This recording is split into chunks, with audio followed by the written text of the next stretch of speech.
Eh ben, bonjour à tous, ravi de vous accueillir et ravi de t'accueillir. Donc salut Vincent. Salut Benjamin.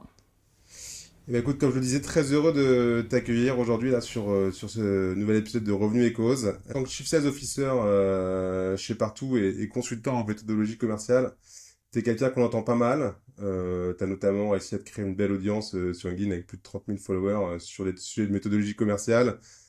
Medic, que nous on adore chez Okobo, parce qu'on le push chez pas mal de nos clients. T'as réussi à trouver des cas concrets aussi d'usage de l'IA, je trouve super intéressant avec ton Medic GBT, là, le sparring partner pour les commerciaux, c'est assez cool. Et nous, c'est aussi des sujets qu'on pousse pas mal chez Okobo en partenariat avec Mojo notamment. Mais voilà, mais c'est pas pour ces sujets-là que je t'ai invité aujourd'hui, parce que tu as l'occasion de pas mal t'exprimer là-dessus. Donc, j'invite les gens à t'écouter sur ces sujets-là. Mais nous, aujourd'hui, on va surtout se concentrer sur ton expérience chez Partout. Belles success stories, avec une organisation assez particulière, on le verra, mais avec voilà, une entité sales très orientée SMB et une autre très grand compte et assez cloisonnée, donc c'est intéressant de creuser ça. Et si je t'invite aujourd'hui, c'est pour que tu nous parles aussi un peu du shift d'organisation que vous êtes en train d'opérer chez Partout, que vous avez déjà opéré sur un changement assez, pour spoiler un peu, de sales spécialisés AE et CAM qui font de l'upsell à en fait des sales plus full stack qui font les deux. Donc voilà, donc c'est un changement intéressant parce qu'on est un peu à contre-courant de ce qu'on voit depuis plusieurs années dans la tech, même si on le voit de plus en plus, c'est quand même plus à contre-courant de ce qu'on faisait avant. Donc ça sera une bonne trame de fond pour parler de plein de sujets concrets, impact organisationnel, philosophie, méthodologie, conduite du changement, pipe review, rémunération variable, voilà, bref, j'en passe. Ça va nous occuper un peu, donc ne perdons pas plus de temps, rentrons dans le vif du sujet, je te laisse te présenter. Parfait. Bon bah bonjour tout le monde. Je suis comme tu disais Chief Sales Officer chez Partout depuis 8 ans maintenant. Quand je suis arrivé, on était 7. Maintenant, on est près de 400 et on faisait 300 000 euros de d'ARR, donc de annual recurring revenue, donc de revenus récurrents. Et maintenant, on en fait presque 35 millions. Donc quand je suis arrivé, on était uniquement en France. Ensuite, rapidement, on a ouvert l'Espagne et l'Italie. Et là, on vend dans une cinquantaine de pays et à peu près 50% de nos revenus sont à l'international. Et donc je manage toute l'équipe sales, donc une équipe BDR pour faire de la prospection, une équipe d'account exécutive qui fait aussi de la prospection. Si tu veux, on pourra revenir dessus, mais en gros, Ouais. hyper important comme philosophie d'avoir des sales qui soient toujours en capacité de prospecter, parce qu'il y a toujours des moments où tu vas avoir une équipe BDR qui va être plus ou moins performante, plus ou moins au complet.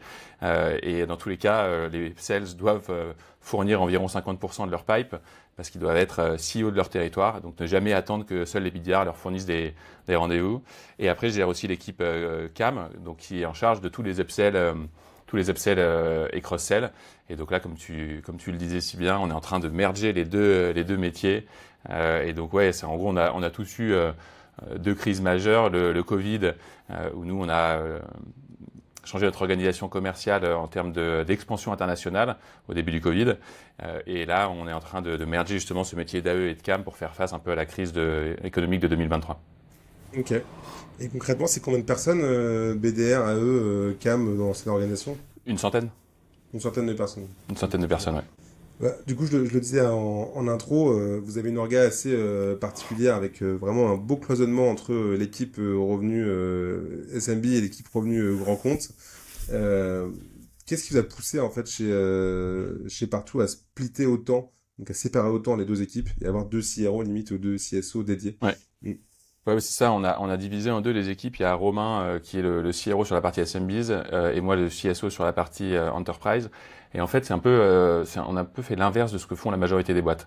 On a commencé par de l'Enterprise. Les premiers clients qu'on avait, c'était, je sais pas, Carrefour, Leroy Merlin, évidemment avec des paniers moyens beaucoup plus bas que maintenant. Mais on a commencé par l'Enterprise. On s'est développé pendant 7 ans uniquement sur de l'Enterprise. Et après, en fait, on a eu une philosophie sur laquelle on voulait se différencier par rapport à nos concurrents. Nous, nos gros concurrents, c'est Yext, un américain, et Uberal, un allemand. Et eux, en fait, quand ils sont arrivés sur le marché français, ils vendaient principalement aux directions marketing, mais ils avaient peu une approche locale. Et en fait, notre produit aide les réseaux d'établissements physiques à être plus visibles sur Internet, à mieux gérer leur réputation et leurs interactions via du message WhatsApp, sur le site web des enseignes ou la messagerie Instagram, par exemple.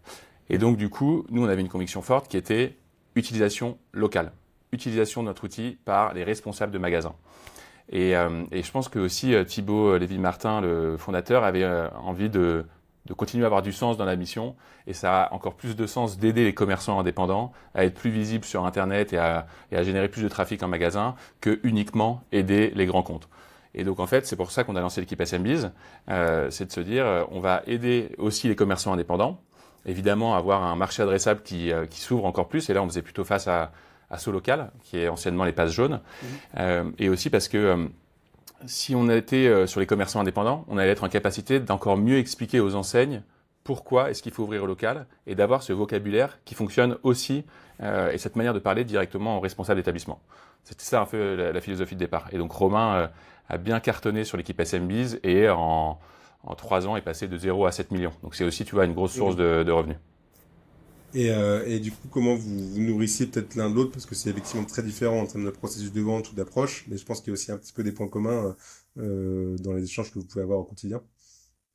Bah, surtout, il y a des réseaux qui sont très centralisés comme Carrefour et donc ils vont prendre une décision, ils vont l'imposer aux responsables de points de vente et tout le monde doit utiliser la même solution.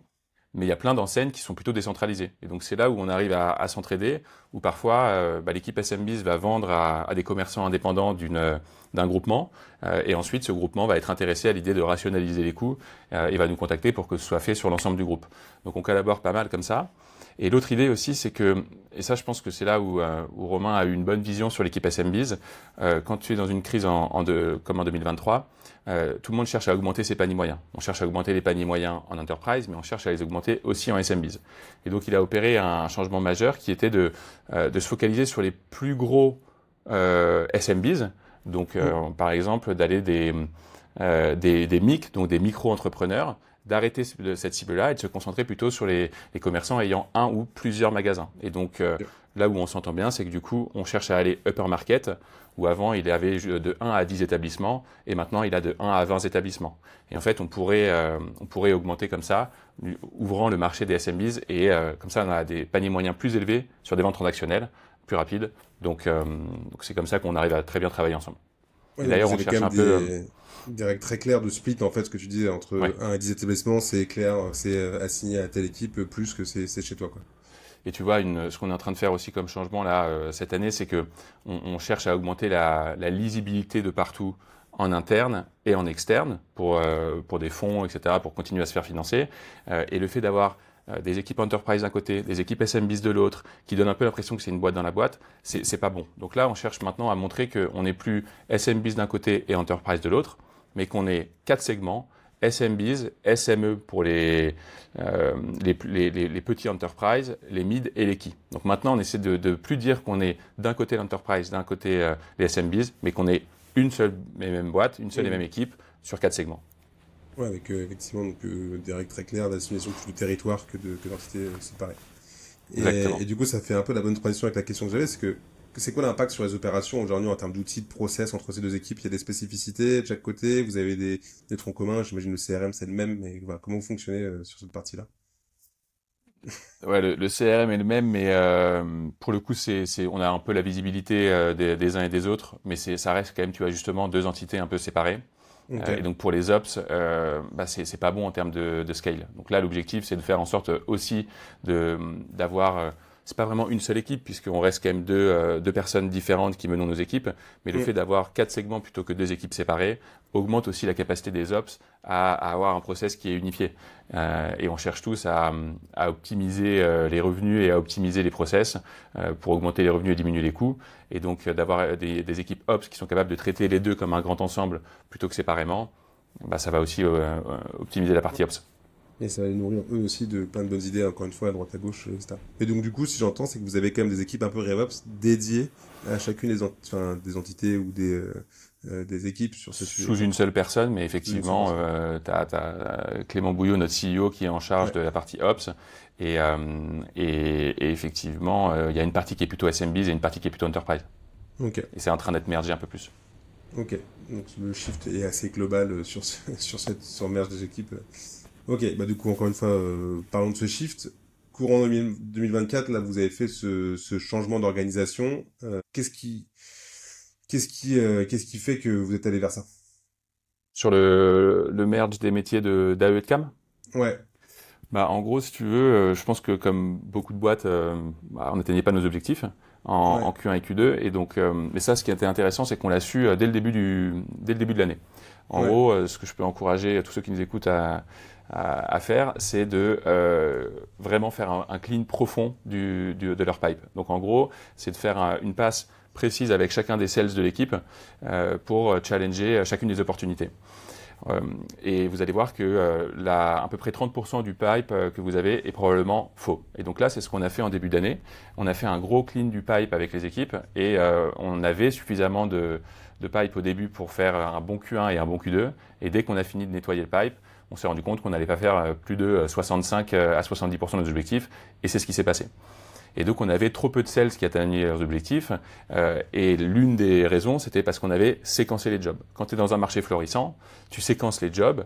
Tu as les BDR d'un côté, tu as les AE de l'autre pour closer uniquement, tu as les CAM pour faire les upsells. Mais quand on est dans un marché où plus personne ne fait ses objectifs, l'idée aussi, c'est de pouvoir avoir des personnes qui font l'ensemble du cycle de vente. Parce que on a une vision qui est all-in-one plateforme. Donc, on veut avoir... avant, on avait 3 produits. Maintenant, on en a 7. Et donc, on veut que les sales vendent la vision globale. Et c'est beaucoup plus simple pour un sales de vendre la vision globale de tous les produits du all-in-one platform s'il sait qu'il va garder le compte. Ouais. Et donc, l'idée, c'est... Et l'autre chose aussi, c'est que le gros changement de paradigme, c'est que 2020, 2021, 2022, toutes les startups étaient bien financées. Et donc, l'objectif, c'était de faire de la croissance à tout prix. Et c'était de faire de la croissance en augmentant le nombre de headcount, en augmentant le nombre de personnes qui vendent. Maintenant, changement de paradigme, on veut continuer à augmenter les revenus, mais sans augmenter les headcount. Donc on veut augmenter les revenus par headcount plutôt que d'augmenter les revenus grâce au nombre de headcount. Et donc pour ça, c'est maximiser les revenus par personne. Et donc avoir des sales qui font à la fois de l'acquisition et de l'upsells permet de maximiser les revenus. Effectivement, et du coup, tu avais effectivement ce split qui était donc des BDR, des AE et des CAM avant qu'ils aient leur mission spécifique. Donc aujourd'hui, vous décidez de merger AE et CAM. Ces personnes-là continuent à générer leur propre pipe aussi, j'imagine, ou tu as encore aussi un peu les BDR qui les aident à alimenter Je te dis, c'est à peu près 50-50. Il faut que les sales sur la partie acquisition génèrent 50% de leur pipe et que les BDR en génèrent les 50 autres pourcents. Parce que, pareil, l'objectif, c'est de pouvoir garder une bonne rationalisation des coûts. Pendant longtemps, on a été autofinancé. On a fait des emprunts auprès de notre actionnaire qui est Fimalac, mais on n'a pas fait de levée de fonds.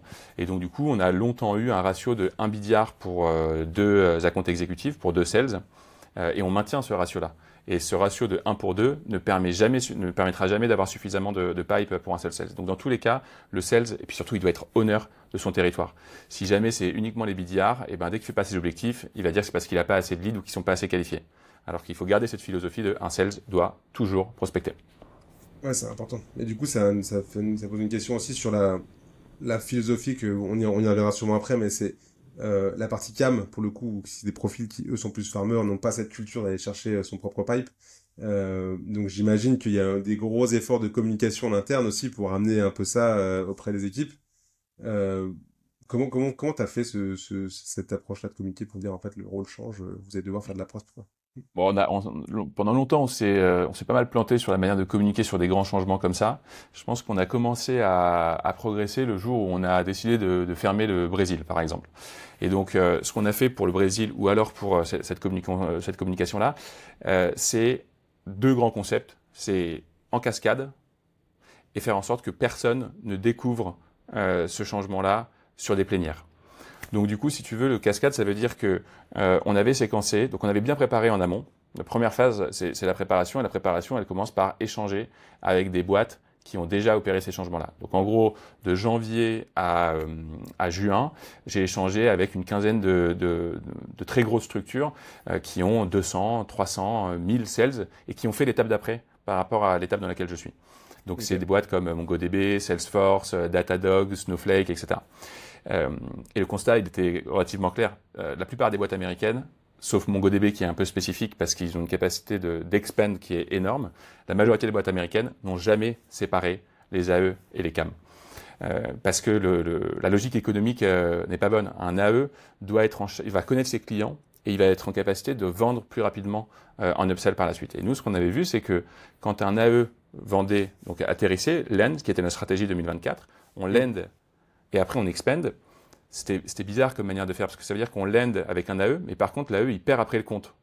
Et donc, le temps de la transition vers le CAM, il y avait déjà 2-3 mois d'onboarding. Le client, il connaît pas son nouveau CAM. Donc, il faut d'abord qu'il puisse arriver à bien s'entendre, se faire confiance. Donc, tu es en train de refaire toute une vente et une championnisation. Après, il ouvre une opportunité au bout de 4-5 mois. Et après, on a un cycle de vente de 4 mois. Donc, on n'avait pas d'upsell avant 9 mois. Et là, on est convaincu qu'avec les AE qui gèrent aussi les clients et les upsells, on va réduire notre cycle de vente sur au premier upsell de 9 à 3 mois. Oui, la réalité, c'est que l'AE aussi, sachant qu'il a encore l'opportunité de vendre d'autres produits derrière, peut aussi diminuer la vente en première approche pour juste maximiser ce dont tu as besoin de ton prospect pour aller chercher plus dans un deuxième temps, quoi. Exactement. Alors que là, on avait une stratégie de land, donc atterrir parce que comme historiquement chez Partout, on a un taux de renouvellement qui est énorme. On a très peu de churn, très peu de départ. Donc la stratégie, ça a toujours été de land, donc d'atterrir, de prendre des logos, et on sait qu'ils vont rester 5, 7, 10 ans. Et après, on aura le temps d'expand. Sauf que là, on veut plus prendre le temps d'expand. On veut que ça expand plus rapidement. Et donc, sur la communication, tu veux que je revienne un peu sur la cascade? Ouais, sur concrètement les étapes que tu as mis vraiment phase et par phase. Donc, préparation, effectivement, call avec une quinzaine de grosses boîtes. C'est comme ça aussi qu'on s'est fait cette conviction que AE et CAM devaient merger. Ensuite, on a préparé ça pendant 2 mois sur une petite équipe assez réduite. Et là, on a cadencé je sais pas, disons qu'un lundi, par exemple, on a vu les équipes CAM France qui allaient être les premiers concernés par le changement. On a vu ensuite les équipes CAM internationales dans la foulée. Et ensuite, on cadence en 48 heures. Et en 48 heures, on a vu les équipes CAM, les CAM un par un, parce qu'il fallait les rassurer et il fallait qu'ils soient promoteurs du changement. Et dans la même journée du mercredi, on a enchaîné avec Thibaut Renouf, le co-CEO, on a enchaîné 8 rendez-vous avec les équipes Customer Success, les équipes CAM France qui l'ont redécouvert tous ensemble, les équipes à compte exécutif France, etc., etc. Et à la fin de la journée, présentation globale sur comment on va mettre tout ça en place. Ce qui fait que personne ne découvre rien. Et à la fin, il est arrivé exactement ce qu'il fallait qu'il arrive. Tout le monde s'est dit, OK, mais du coup, pas un gros changement et pourquoi on n'a pas fait ça avant? Et donc, du coup, le coup et la communication étaient bien réussites. C'est que c'est pas considéré comme quelque chose qui est effrayant, c'est quelque chose qui est considéré comme normal et une suite logique. Et donc, on avait réussi notre communication sur le projet. Ouais, donc tes conseils, c'est momentum, énergie, structuration, prendre les gens aussi potentiellement un par un. Peut-être identifier des champions aussi, je sais pas si vous avez fait ça pour des gens qui sont peut-être plus promoteurs aussi du changement en interne pour l'animer. Et est-ce que tu as vu aussi des écarts peut-être entre les AE et les CAM dans la manière de percevoir le changement? Parce que moi, je suis AE, j'ai l'impression que ça me ramène du business en plus. Je suis CAM, j'ai l'impression que ça va me demander des efforts supplémentaires. Ouais, bah, c'est sûr que les plus impactés par ce changement, c'est les CAM. En gros, si tu veux, je pense que c'est là où il faut avoir une transition relativement douce, c'est que les CAM ont... L'idée finale, c'est d'avoir à peu près un équilibre de 70%, que chaque sales fasse 70% d'acquisition et 30% d'upsell. Mais c'est là où il faut être malin et faire attention aux capacités de chaque personne. Si en France, j'ai un ou une CAM qui est quand même beaucoup plus orienté sur l'upsell, eh ben, je vais pas lui faire un 70-30. Je vais lui faire un 30-70 et la laisser plus sur l'upsell. Donc c'est là où il faut s'adapter, je pense, à chaque personne. Et après, les CAM, on leur parle de prospection, mais de prospection quand même plus au sein de leur compte client. Chose qu'ils avaient relativement peu le temps de faire avant, parce qu'ils géraient aussi plein de petits upsells et tous les renouvellements. Et donc ça, c'est le deuxième changement de notre projet qu'on a appelé Customer Centric. C'est que les Customer Success vont maintenant être en charge aussi, vont récupérer tout le renew, toute la partie contractuelle. Ils vont récupérer tous les upsells de moins de 5K, ce qui fait que moi, les sales et les AE et les anciens CAM vont pouvoir aussi aller upper market et ne plus gérer les plus petits deals. Ils vont gérer les plus gros deals. Et donc, c'est ça qui va leur permettre de pouvoir aussi mieux prospecter au sein de leur compte. Donc, on parle plus de prospection au sein de leurs clients et des filiales sœurs et cousines, qui étaient gérées plutôt par les AE avant. Donc, tu vois, c'est pour ça qu'ils sont quand même relativement à l'aise avec le sujet. Oui, c'est intéressant ce que tu dis, parce que du coup, ça montre encore une fois l'importance de la transformation transverse, pour le coup, où tu inclus aussi la partie client, CSM, dans ce changement-là, pour effectivement aller détacher certaines missions qui étaient peut-être chronophages pour accompagner la réussite de ce changement-là, quoi. Et tu vois, tu parlais tout à l'heure de Médic. Là, ce qu'on cherche aussi ce qu'on a évoqué avec les équipes Customer Success, c'est pas du tout encore lancé, mais ça a été évoqué et je pense que ce serait une bonne idée. C'est que eux aussi utilisent la méthode Médic. Et j'aimerais aussi l'implémenter au niveau des BDR, comme ça l'ensemble de la chaîne de valeur revenu utilise une seule et même méthode. Et maintenant que les Customer Success sont en charge des renouvellements, où ils vont se faire attaquer par nos concurrents avec des méthodes comme Medic. Et donc il faut qu'ils aient les mêmes armes. Et comme ils sont en charge aussi des petits upsells, ils ont besoin de savoir quel est le paper process, quels sont les decision process, qui va être le signataire, qui est notre champion, qui pourra nous pousser en interne. Et donc c'est pour ça qu'on aimerait aussi que les AE utilisent Medic pour la transmission des informations du compte au Customer Success. Ouais, toujours dans cette approche de structurer la passation pour que tout le monde fasse la même chose, que les infos soient les mêmes et bien partagées, quoi.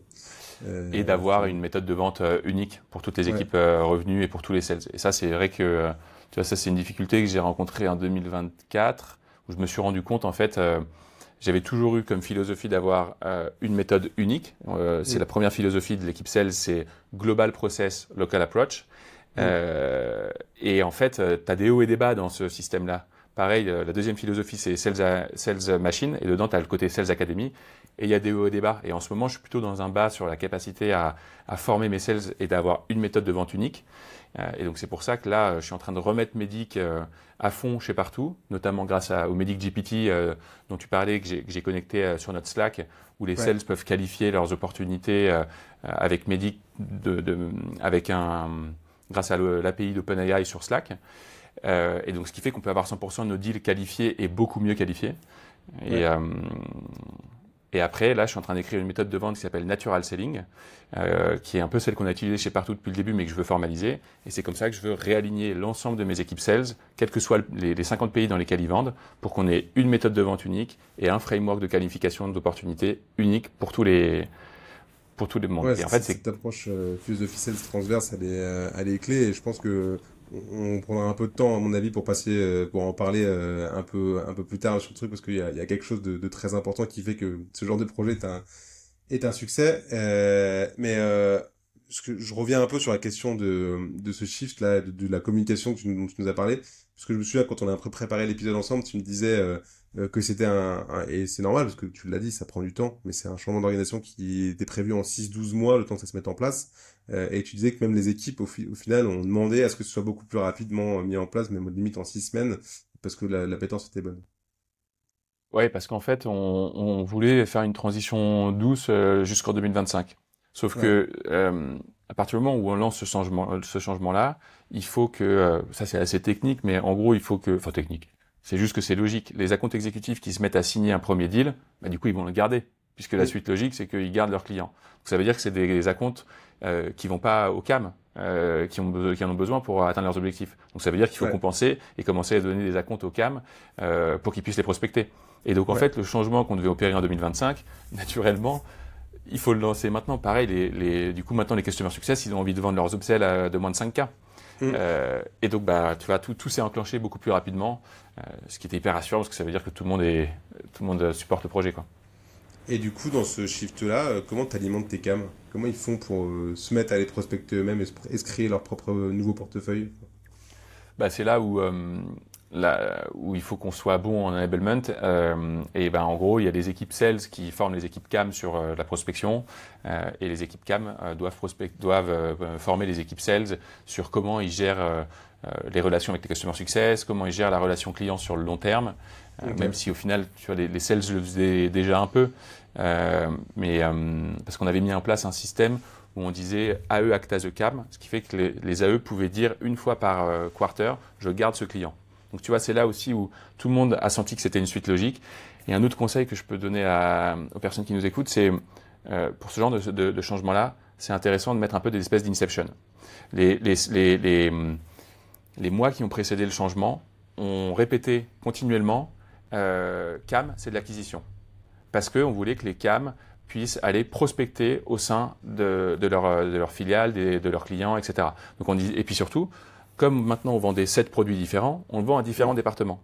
Donc on rabâchait CAM c'est de l'acquisition, CAM c'est de l'acquisition, CAM c'est de l'acquisition. Et donc mettre un peu ces espèces d'inception et ces messages clés fait qu'au moment où la transition arrive, ça paraît logique que les CAM fassent de l'acquisition, tout simplement. Mais donc ils se concentrent quand même sur de la prospection sur leurs clients pour mener cette transition correctement, parce que si tu leur demandes de la prospection dans le dur, ça va les braquer, quoi. Ouais, c'est ça. Et c'était des portefeuilles de combien globalement tes cams aujourd'hui? Donc combien de clients à gérer? Ils gèrent, ça dépend des segments entre les key, les mid et les small, mais les key, ils en gèrent 70. Donc tu vois, Ok. c'est pas du key à compte où ils gèrent trois énormes clients. Ouais, Ça ouais, reste quand même, il y a quand même un peu de volume, quoi. il y a quand même un peu de volume, ouais. Mais ils avaient déjà cette appétence, comme tu disais, d'aller de la chasse pour aller chercher l'upsell chez un client, trouver la bonne personne, devenir un peu le champion. Il y avait Ils avaient déjà un un peu peu cette appétence-là. ils avaient un peu trop de clients par cam. Et donc, du Ouais, coup, ils avaient quand même, et surtout, ils géraient les upsells de moins de 5K et les renews. Et donc, c'est ouais. pour ça qu'ils avaient assez peu de temps d'aller chasser au sein de leur compte. Donc, c'est pour ça qu'on a fait cette modification et ce changement côté Customer Success. Et l'autre truc aussi, c'est que quand tu es en période de crise comme en 2023-2024, la tentation, enfin, tu dois réduire les coûts. La tentation, c'est de réduire la qualité, enfin, c'est de réduire le nombre de personnes au service client, que ce soit Mm, Customer Success ou Customer Care. Mais c'est une vision court-termiste. Ça veut dire que tu vas baisser la qualité de ton service et donc tes capacités à vendre plus tard et à maintenir tes clients. Mais c'est ce que tout le monde fait. Et donc, du coup, mm, nous, on a voulu prendre une autre méthode qui est faire en sorte que l'équipe Customer soit considérée comme un centre de revenus plutôt qu'un centre de coûts, et donc leur redonner la main sur beaucoup d'éléments du renew, mais aussi de la vente. Et comme mm. ça va être une source de revenus et pas un centre de coûts. Parce qu'en fait, le seul département qui n'est pas considéré comme un centre de coûts, c'est les sales. Et c'est un peu Ouais, terrible. tout le monde, c'est l'essence même du métier de revenu up, c'est de montrer que tout le monde participe au revenu. Exactement. Mais c'est bien d'avoir l'exemple concret, de le montrer, et c'est faire que du coup, là, factuellement, quand tes CSM se mettent à closer, je pense qu'il n'y a pas il y a pas de question à se poser, quoi. Mais en fait, tous ces petits changements, quand même, donc je vois que c'est quand même bien préparé, que vous avez bien pensé à pas mal de petites choses qui vont graviter pour aider à la modification. Ça me fait poser deux questions. C'est déjà comment tu gères les targets de ces nouvelles équipes, AE et CAM, comment tu as recalculé les targets et à quel moment tu vas peut-être les communiquer pour que tout le monde tire dans le même sens et accepte ce changement-là. Je pense que c'est important de jouer ça. Et après, j'ai une question plus qui m'intéresse moi en tant que RevOps sur comment vous avez priorisé ça au sein des équipes. Tu vois, on était en train de préparer les OKR de Q3. Et Ouais. ben, pour la première fois, quand les OKR ont été faits, les OKR des Ops étaient vides. Et en gros, ça a été annoncé, les OKRs des Ops seront faits un mois après les OKR, parce qu'il fallait qu'ils aient tout leur temps disponible pour ce changement-là. Donc, pour répondre à ta première question, la tentation, en fait, c'est de changer aussi le système d'incentive et de faire tous les changements en même temps. Nous, ce qu'on s'est dit, c'est notre système d'incentive, il est relativement au point. Et en fait, ce qui est intéressant, c'est que les ops ont travaillé sur plein de différentes manières de, de, de modifier le système d'incentive. Et en fait, c'est partout un truc qu'on aime bien faire, c'est on part de quelque chose qui est relativement simple en ce moment, on va sur du très compliqué, et ensuite on revient sur quelque chose de très très simple. Et Ouais. donc, la finalité, c'est qu'on va changer aucun système d'incentive euh, et, euh, et aucun système de commissionnement. Donc, on modifie ni le système d'incentive, ni les objectifs. À Et ils terme, sont... notre objectif, c'est de pouvoir... parce que la première chose, en fait, c'est faire en sorte que les sales atteignent leurs objectifs. Ensuite, on verra si on peut les augmenter. Parce qu'évidemment, la finalité, c'est de pouvoir augmenter encore les revenus par personne. Mais Hmm, d'abord, c'est faire en sorte qu'ils atteignent leurs objectifs. Et ensuite, on verra si en 2025, 2026, plutôt 2026, on peut les augmenter. ok. Et aujourd'hui, ils sont incentivés sur quoi concrètement? Ils sont encore... C'est pas secret.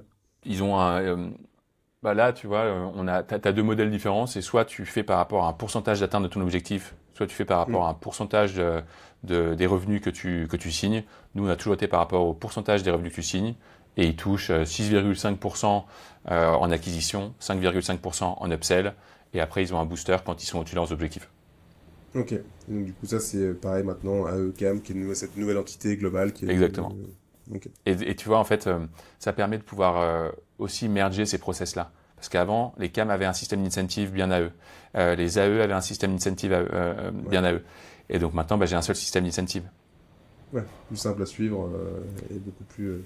Et il y a un élément peut-être qui peut être intéressant, c'est que les Customer Success peuvent demander de l'aide aux accounts exécutives. Tu vois, au même titre que les accounts exécutifs doivent toujours prospecter pour créer leur pipe, on est assez convaincu chez Partout que les accounts exécutives doivent aussi être en charge d'aider au renouvellement difficile. Parce que c'est eux qui vendent, et c'est aussi eux qui sont les plus en capacité de défendre le départ d'un client lors d'un appel d'offres, notamment face à un concurrent. Et donc, ce qu'on s'est dit, c'est on incentive, les Customer Success peuvent appeler un AE sur 1/5 des revenus qu'ils doivent renouveler sur le quarter. Donc, pour 20% du montant qu'ils doivent renouveler ce quarter, ils peuvent appeler des sales. Et les sales sont rémunérés à 1,5% du montant du contrat qu'ils aident à renouveler. Et comme ça, on continue à garder cette bonne relation entre les accounts exécutives et les customer success.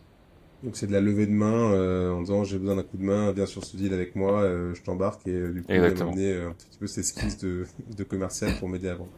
Et tu vois qu'ils ont tendance à le faire ou pas justement cette levée de main, ça se fait naturellement? Ça, on est au début pour l'instant. Mais je me fais pas trop de soucis. La question, c'est plutôt comment limiter cette levée de main.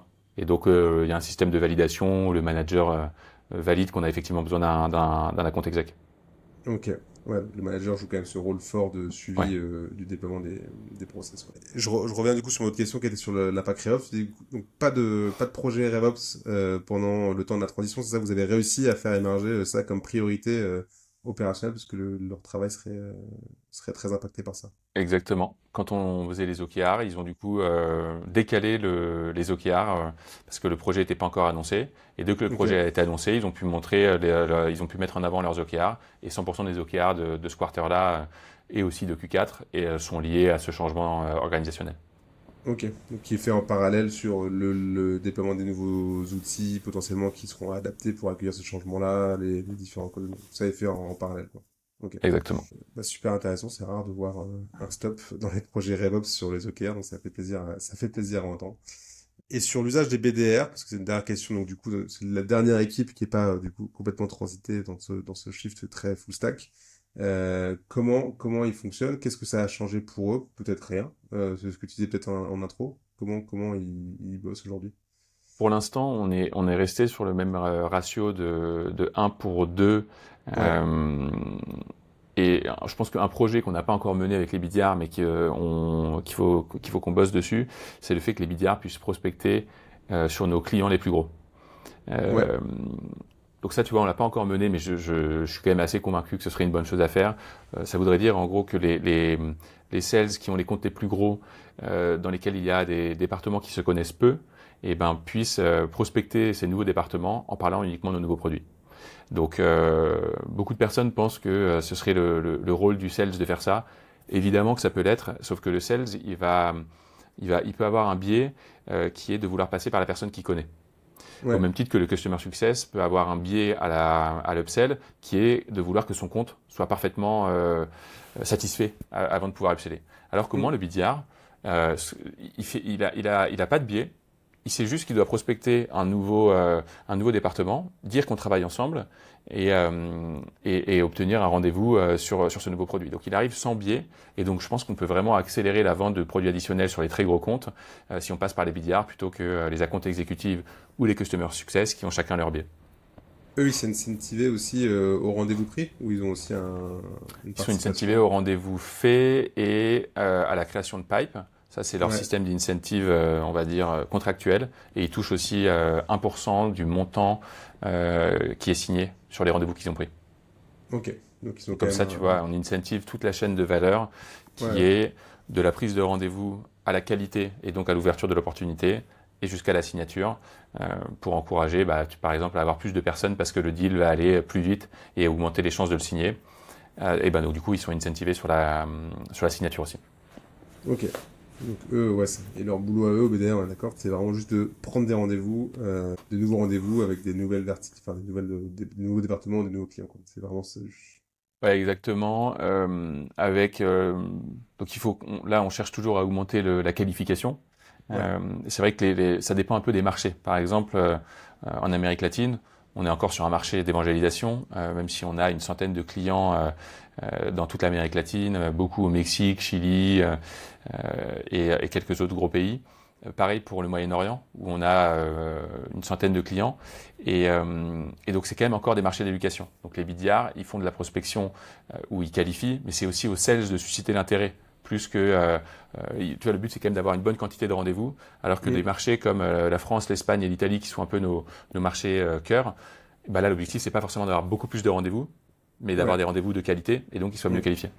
Ouais, d'où l'intérêt aussi de les incentiver au chiffre d'affaires généré, etc. Ça les aide aussi à se forcer à prendre des rendez-vous bien Et à qualifiés. aller chercher des plus gros comptes. Là, Ouais, en Q3, on va faire bien plus que de nos objectifs comparés à Q1 et Q2. Et c'est parce que dès le début de l'année, on a eu comme stratégie d'aller chercher les comptes plus gros. Et donc les BDR sont incentivés à aller chercher les comptes plus gros parce que ils font plus leurs objectifs avec sur la partie génération de nouvelles de pipe en quantitatif. ok. Mais c'est intéressant ce que tu dis, parce que tu parlais un peu des spécificités de marché aussi qu'on pouvait sentir en fonction de tes besoins.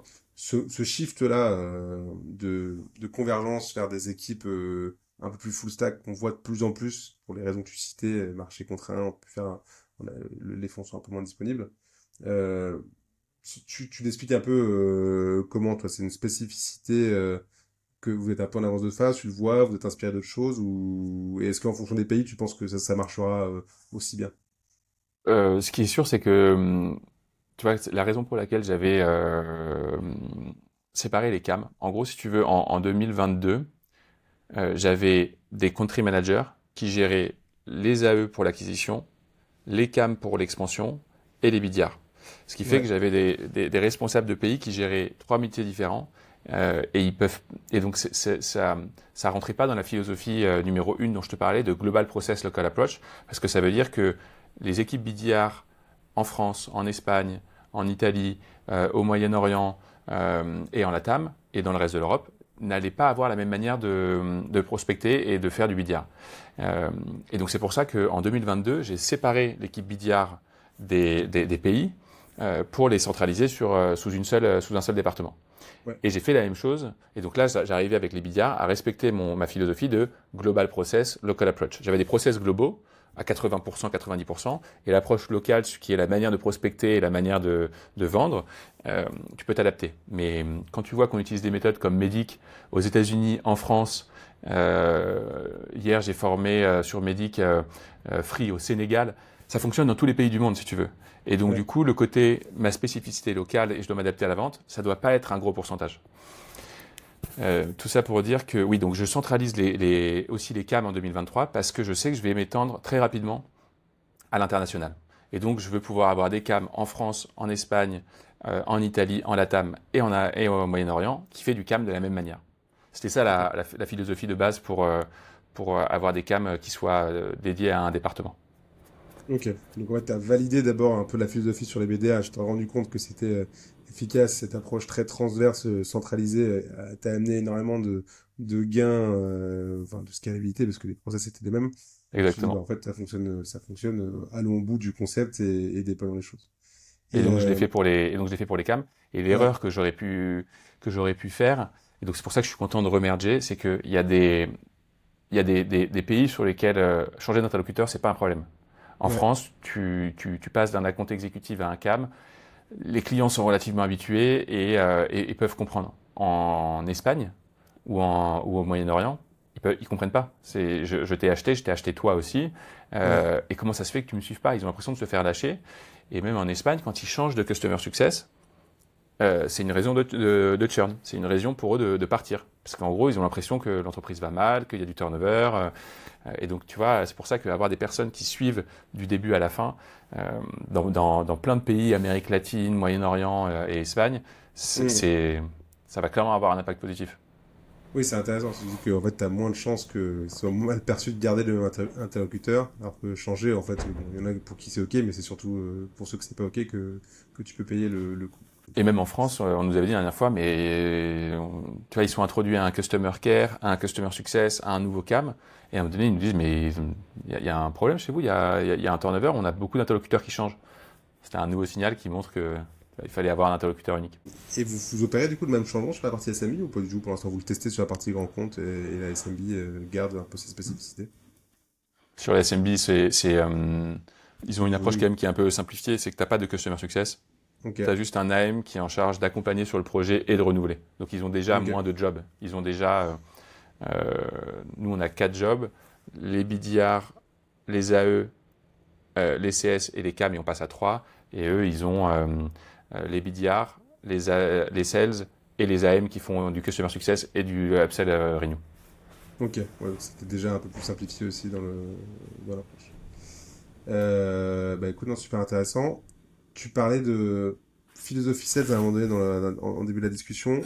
J'ai plusieurs petites questions autour de ça, et notamment sur la partie CSM, parce qu'il y a deux, trois trucs que moi j'ai vécu chez Usain qui m'intéressent aussi d'avoir ton point de vue.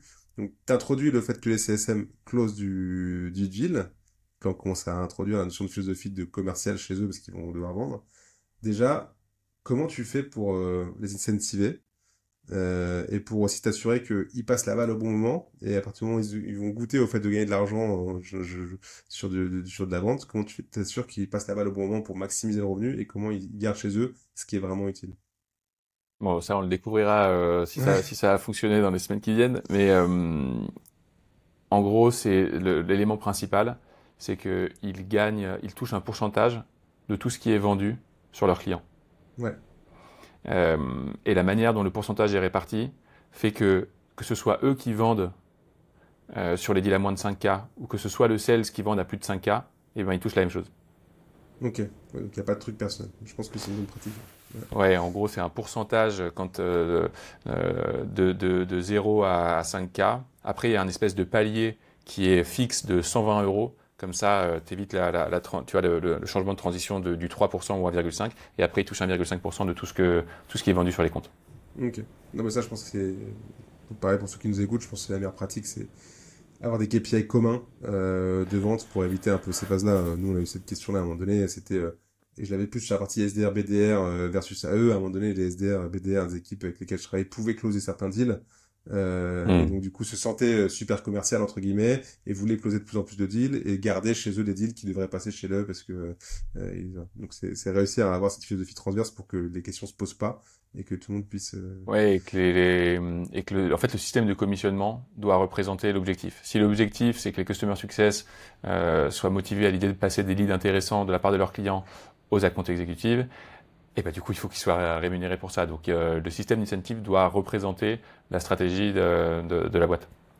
ouais, ouais, clairement. Et tu dois aussi pouvoir suivre ça correctement, parce qu'il y a aussi cette notion-là, on n'a peut-être pas forcément parlé, mais tu fais une approche pipe review qui est assez intéressante avec tes sales de manière très structurée et tu as essayé d'uniformiser ça. Je veux que tu nous racontes déjà cette partie-là, parce Ouais, qu'elle est intéressante. Et est-ce que tu vas aussi suivre un peu cette partie upsell maintenant différemment pour t'assurer que le business suit bien aussi de ce côté-là? ouais, bah tu vois, ça fait partie des éléments qu'on a identifiés au début d'année quand on a fait les calls avec à la quinzaine de plus grosses boîtes. En fait, on avait fait un peu une erreur depuis pas mal d'années où on avait un weekly par semaine entre le manager et son manager. Et ce weekly d'une heure, on mélangeait tous les différents aspects. On mélangeait le challenge des deals, on mélangeait l'aide sur les deals et on mélangeait la capacité à challenger le pipe, la création de pipe et aussi tous les autres sujets, ce qui va mal en ce moment, ce qui va bien, la carrière, etc. Et ce que toutes les boîtes plus grosses américaines ou bien structurées font, c'est qu'ils séparent les weekly. Donc les puristes le séparent en trois. C'est d'un côté les deal reviews sur lesquels les managers aident, challenge les deals. Tu vas avoir les pipe reviews où ils challengent la qualité du pipe, la création de pipe, etc. Et après une demi-heure pour le reste. Nous déjà on l'a divisé en deux où on fait Mm. deal review et pipe review et 1 heure par semaine qui est cadencé en cascade pour que, en gros, moi, le mardi soir, toutes les équipes, tous les managers ont vu tous leurs managers et on fait une remontée du forecast. Et donc, du coup, pendant un deal review, le manager va challenger chacune des opportunités. Pourquoi est-ce que la date est bonne? Pourquoi ça va signer à ce moment-là? Qu'est-ce qui fait que ça pourrait pas signer? Il vérifie, il décale les opportunités. Il fait fermer celles qui sont pas réalistes. Et comme ça, on a un pipe qui est réel à tout moment. Ok. Et donc ça, cette philosophie-là, tu me disais qu'elle est aussi appliquée à tout niveau de l'organisation. Même toi, en fait, c'est splitté en deux. Ouais, c'est l'élément clé pour que ça puisse fonctionner. Il y a deux choses. C'est un, même dashboard à tous les niveaux. Ouais. Donc, le CEO, moi, mes managers, leurs managers et les équipes sales, on a tous les mêmes dashboards, ce qui évite de dire, bah, là, attends, mais moi, j'ai pas ce chiffre-là, et donc de pas se comprendre. On a tous les mêmes tableaux, tous les mêmes chiffres, et d'avoir cette division qui est uniforme. Donc, le CEO et moi, on a pareil, 2 rendez-vous, etc., etc. Et en fait, ça, si tu veux, c'était à nouveau dans la philosophie Global Process, Local Approach. Et en fait, je m'étais rendu compte en début d'année 2024 que je ne savais plus comment mes head-off faisaient leur pipe preview avec leurs sales. Et donc, bah, quand tu ne sais pas et que c'est pas uniformisé, tu peux pas faire progresser. Donc, la première chose, c'est tu vas uniformiser et ensuite tu peux faire progresser. Donc là, on a fait la phase d'uniformisation et maintenant on peut, je pense, aller dans la phase de progression. Et c'est la même chose pour les sales. Si mes sales vendent moins, c'est peut-être que leurs méthodes de vente ne sont plus à jour. Et donc là, j'ai voulu les aider sur la méthode de vente pour les reformer. Mais si jamais tout le monde fait de manière différemment, je ne peux pas les aider. Donc d'abord, je réuniforme sur une seule méthode, je réuniformise, et après, je fais en sorte de le faire progresser. Donc là, je suis dans la phase d'écriture de la méthode de vente Natural Selling. Ensuite, formation à chaque équipe en petits groupes, uniformisation. Et ensuite, eh ben, je pourrais les améliorer. Ouais, c'est intéressant. Tu as beaucoup insisté dans cette discussion sur son philosophie de vente et tu l'as touché par petite touche. Tu me parlais, là, tu viens de le citer encore, de Natural Selling.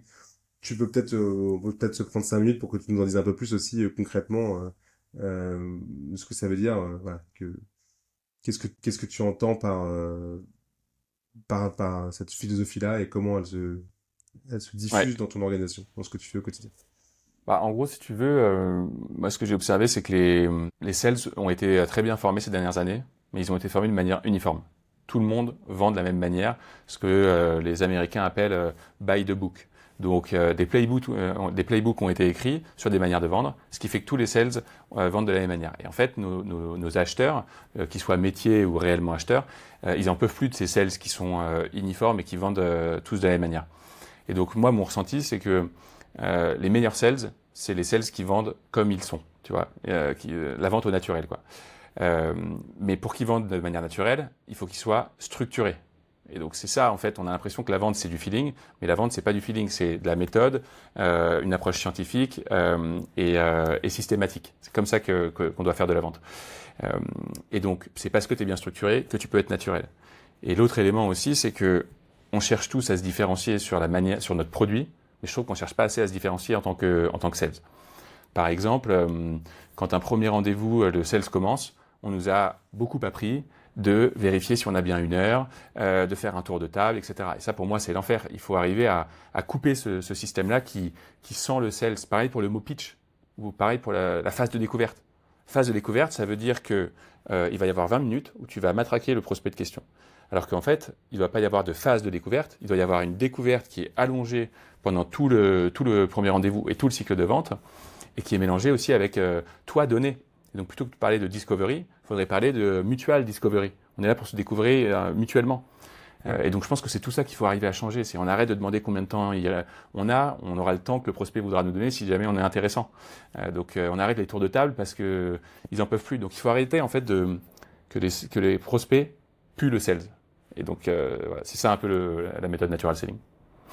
Et donc, du coup, tu t'appuies quand même pas mal sur les frameworks, tu disais, qui permettent justement de cadrer, j'imagine, un peu au moins les éléments clés que tu dois récupérer dans ta phase de vente, c'est ça? Pour laisser en fait plus de temps au commercial à se concentrer sur ce qu'il fait, à savoir bah, en fait connecter avec son prospect et réussir à trouver la façon la plus efficace de vendre avec lui, quoi. C'est ça. Bah là, le but, en fait, c'est d'avoir un squelette quand même, tu vois, parce que Ouais, sinon, bah, c'est une vente freestyle et donc elle est pas structurée et donc elle est pas scalable. Donc c'est ouais, d'avoir un squelette, c'est que les sales suivent ce squelette, mais que le squelette soit invisible pour le prospect et qu'il ouais, soit organisé de manière différente. Par exemple, évidemment, qu'à un moment donné, il faut vérifier combien de temps le prospect a pour organiser ton rendez-vous. Mais ça, tu le mm, fais à la fin de la première demi-heure. Et il y avait une étude de Gong.io qui disait que toutes les questions de closing, est-ce que vous voyez travailler avec nous, quel est le process de décision, etc. Les meilleurs sales les posaient au milieu du rendez-vous et non pas à la fin. Parce que ça va justement les différencier de ce truc classique de fin de rendez-vous qui sont oppressants, les prochaines étapes, le cycle de vente, etc., etc. ok. Et comment tu arrives à t'assurer que tes équipes elles ont bien compris ça et le vivent au quotidien? Bah, je te dirai ça dans quelques mois. Non, mais je sens en fait que ça a été très bien, cette manière de vendre. Tous les anciens que j'avais recrutés chez Partout au début, jusqu'à ce qu'il y ait 20-30 personnes. Tout le monde vendait comme ça parce que c'était une transmission orale Ouais. de comment je faisais pour vendre. Et donc, depuis 2 ans, cette méthode-là n'est plus utilisée par tous parce qu'elle était mal formalisée. C'est pour ça que là, je suis en train de l'écrire, de la formaliser, de former tout le monde. Et après, je pense que ça va être beaucoup de shadow entre sales, beaucoup de shadow entre managers et les sales, pour faire en sorte de s'assurer que cette méthode soit bien utilisée, avec une checklist. Est-ce que tu as bien évité de faire un tour de table? Est-ce que tu as bien pas utilisé de PowerPoint le premier rendez-vous? Est-ce que tu as bien demandé le temps qui restait à la fin de la première demi-heure et non pas les premières minutes? Comment tu as géré ton brise-glace? Est-ce que tu n'as pas utilisé un brise-glace sur la météo, les transports en commun à vos bureaux, ils sont beaux? Tous ces trucs-là, c'est pour arrêter d'être le sales classique, quoi. Ouais, et est-ce que tu arrives du coup, est-ce que tu t'appuies aussi un peu sur l'équipe RevOps, ça fait un peu écho, encore une fois, à nos métiers, ce qui, eux, peuvent t'aider, en fait, justement, à structurer un peu dans l'ombre tous ces éléments-là pour que ce soit plus naturel pour tes sales. Je pense que là où il faut le structurer, c'est pour toute méthode de vente, que ce soit Médic ou une méthode comme Natural Selling. Si c'est pas implémenté dans le CRM, ça Mhm. peut pas être utilisé. Pareil pour Medic GPT, là, ce qu'on a fait, c'est qu'on a mis un lien qui redirige de l'opportunité de Salesforce vers Medic GPT pour encourager les sales à utiliser leurs notes et qualifier le deal dans Medic GPT. Et ben là, Ouais, c'est pareil. Il faut mettre des éléments de Medic et de Natural Selling directement au sein des opportunités. Et donc, quand tu passes d'un stage à un autre dans ton pipeline, et ben tu dois avoir validé des éléments de natural selling, tu dois avoir validé des éléments de médic. C'est là en fait où les RevOps ils peuvent aider la partie sales, c'est de faire en sorte que ce soit bien imbriqué dans les outils du quotidien. ouais, ça devient aussi naturel d'utiliser cette méthode-là parce qu'elle est complètement intégrée à leur process qu'ils utilisent, quoi. Et tu Et pourrais très bien aussi, tu vois, créer un GPTs et une connexion avec Slack, ou bah, d'un enregistreur de call comme Clap, Lixi ou Mojo, tu puisses avoir ton transcript. Ton transcript, je pourrais très bien intégrer mes 40 pages PDF écrites sur Natural Selling dans un GPTs et lui demander systématiquement, avec le transcript, quels sont les éléments que j'ai bien respectés de Natural Selling et quels sont les éléments sur lesquels je pourrais progresser. Et ouais, donc, c'est ce que j'ai fait en fait avec mon Medic GPT où j'ai intégré les 50 pages PDF de ma formation sales sur Medic. Et donc, quand un sales va mettre ses notes, il va chercher dans ce document-là pour structurer avec Medic, pour challenger les gaps in knowledge, donc ce que le sales ne sait pas sur cette opportunité. Et donc, en fait, les GPTs, il y a 1000 manières de l'utiliser. C'est hyper intéressant, l'IA et, dans le sales. ouais, je trouve que tu mets le doigt sur un truc ultra intéressant, c'est que l'IA, et on entend beaucoup parler d'IA en ce moment, mais les cas concrets comme celui que tu cites, de manière un peu contre-intuitive, en fait, aident les sales à être beaucoup plus naturels dans leur façon de vendre, parce que ça aide à structurer de manière automatisée plein de choses qu'on attend d'eux qu'ils récupèrent comme info, le médic, tu parlais des éléments, etc. Et en fait, ça devient aussi naturel pour eux d'en parler, parce que l'IA va faire le travail un peu de structuration des choses automatiquement, connecté au CRM, pour que là, tu récupères ton info que tu as envie d'avoir, et lui, il se concentre vraiment sur la vente. Donc, je trouve que Oui, c'est même des tu vois, bons le cas d'usage, GPTs, quoi. tu peux lui demander, Mm. avec toutes les notes que je t'ai données, structure-moi le prochain rendez-vous. Structure-moi un cycle de vente qui va durer 3 mois, étape par étape. Et donc Mm. tous ces éléments-là, il peut avoir un peu, bah, comme son manager pourrait le coacher sur son cycle de vente, et ben tu as un outil IA qui te coach sur ton cycle de vente. Ça veut pas Ouais, dire c'est que tu ça. remplaces le manager. Non, mais c'est un sparring partner, quoi. Il va Exactement. t'aider à être meilleur. Bah top, il nous reste 5 minutes. Moi je pose toujours 3 questions à la fin, un peu signature qu'on a à chacun de mes invités, un peu actionnable. La première c'est, je pense qu'on a même un peu parlé là pendant la discussion, mais c'est un concept, un framework ou une réalisation en fait que a pu changer ta manière de manager, que tu pourrais implémenter demain si tu changeais de boîte ou changer d'équipe. Voilà. Est-ce que t'as un concept, un framework à mettre en avant? Medic GPT? Voilà, je m'attendais à ce que tu parles de Medic. Ouais, qui du Non, coup mais que ce soit Medic GPT ou un autre, je pense que tout sales ou tout où tout sales leader doit pouvoir maintenant utiliser l'IA et il faut commencer dès le début parce que moi j'ai eu la chance d'avoir cette formation médique où j'ai toujours eu en tête de vouloir en avoir un second usage parce que du coup Mm. j'ai écrit cette formation, je forme j'ai formé je sais pas 500 700 sales sur la méthode mais j'ai voulu en faire une seconde utilisation. Et donc quand OpenAI a lancé les GPTs, c'était le moment parfait pour avoir une nouvelle utilisation de ces éléments-là. Mais et sinon, j'aurais probablement jamais pu étudier de plus près l'IA. Mais par exemple, j'ai un autre GPTs, j'ai créé 5-7 GPTs.